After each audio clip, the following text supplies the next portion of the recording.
శ్రీ క్రోధినామ సంవత్సరం నాడు ఎవరి జాతకం ఎలా ఉంటుంది, ఎవరి రాశి ఫలాలు ఎలా ఉండబోతున్నాయి, ఆదాయం ఎంత, వ్యయం ఎంత, తన భవిష్యత్ ఎలా ఉండబోతుందని అంత ఆసక్తిగా ఎదురుచూస్తుండగా అంత అశుభమని బాంబు పేల్చారు ప్రముఖ జ్యోతిష్య పండితుడు వేణుస్వామి. చైత్రశుద్ధ పాడ్యమి రోజున కొత్త సంవత్సరానికి స్వాగతం పలుకుతూ నేడు ఉగాది పండుగను జరుపుకుంటున్నారు. తెలుగు వాళ్ళు ఎంతో భక్తి శ్రద్ధలతో జరుపుకునే తెలుగు సంవత్సరానికి ప్రతి ఏడాది ఒక్కో పేరుతో పిలుస్తుంటారు. కాబట్టి ఈ ఏడాది శ్రీ క్రోధినామ సంవత్సరంగా ఉగాది వేడుకలను నిర్వహిస్తున్నారు. క్రోధం అంటే కోపం కనుక ఈ ఏడాది ఎక్కువగా కోపం ఆవేశాలు కలిగి ఉంటారని పంచాంగకర్తలు జ్యోతిష్య పండితులు చెప్తుండగా ప్రముఖ వివాదాస్పద సినీ రాజకీయ జ్యోతిష్య పండితుడు వేణుస్వామి జనాల్ని భయపెట్టేలా తనదైన శైలిలో క్రోధినామ సంవత్సరం ఎలా ఉండబోతుందో జాతకం చెప్పారు.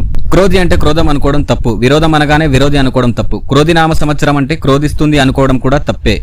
ఉగాదిలా ఎలా రూపాంతరం చెందిందో కొత్త సంవత్సరం వచ్చినప్పుడు ఈ పేర్లు కూడా అలాగే రూపాంతరం చెందుతాయి. ఏ సంవత్సరమైనా మనకి శుభం కలగాలని క్రోధికి ముందు శ్రీ పెడుతుంటాం. ప్రతి సంవత్సరానికి శ్రీ పెట్టడం మంచిది. మనం కలియుగంలోని 5025వ సంవత్సరంలో ఉన్నాం. కలియుగం మొత్తం 4.5 లక్షల ఏళ్లు. మనం ఆరంభంలో ఉన్నాం. క్రీస్తు శకం 2024-25వ సంవత్సరంలో ఉన్నాం. క్రోధినామ సంవత్సరం మంగళవారం నాడు ప్రారంభమవుతుంది. కాబట్టి అధిపతి కుజుడు అందరూ భయపడుతున్నట్టుగా క్రోధముతో సంబంధం లేదు. కానీ కుజుడు అంటే కోపాన్ని ఇచ్చేవాడు. కాబట్టి ఈ ఏడాది ప్రకృతి వైపరీత్యాలు జరగబోతున్నాయి. పెద్ద పెద్ద సునామీ సూచనలు రావడం, భూకంపాలు ఏర్పడటం, అగ్ని ప్రమాదాలు ఎక్కువగా సంభవించడం, దాంపత్య జీవితాల్లో విడాకులు ఎక్కువగా జరగడం, పాము కాట్లు ఎక్కువగా ఉండడం, ఎండ తీవ్రత అధికంగా ఉండడం, రోడ్డు ప్రమాదాలు ఎక్కువగా జరగడం, ఇవన్నీ ఎక్కువగా జరిగే అవకాశం ఉంది. ఈ ఏడాది గ్రహాల ప్రభావంతో జనాల్లో సెక్స్ పిచ్చి ఎక్కువైపోతుంది. ఇది ఎందుకు చెప్తున్నానంటే ఈ ఏడాది నవనాయిక ఫలితం 9 మందిలో శుక్రుడు, శని, కుజుడు పంచుకున్నారు. ఈ మూడింటి ప్రభావం పురుషులు, మహిళల శక్తిపై ప్రభావం చూపుతుంది. ఈ గ్రహాల ప్రభావంతో జనాలు లగ్జరీ లైఫ్ కి అలవాటు పడి విచ్చలవిడిగా డబ్బుని ఖర్చు చేస్తారు, విలాసాలకు అలవాటు పడతారు. ఇవన్నీ కూడా ఈ ఏడాది ప్రత్యేకతలు అంటూ కొత్త సంవత్సరం నాడు అన్ని అశుభాలు మాట్లాడారు వేణుస్వామి. అయితే ఆయన చెప్పినవన్నీ నిజమవుతాయని లేదు. కొన్నిసార్లు కాంట్రవర్సీ కావడం కోసం జ్యోతిష్యం చెప్తుంటారు వేణుస్వామి. అలాంటి సందర్భాల్లో ఆయనపై ట్రోలింగ్, కౌంటర్లు ఇవన్నీ అందరికీ తెలిసినవి. కాబట్టి కొత్త ఏడాది అంతా మంచి జరుగుతుందని కోరుకుందాం.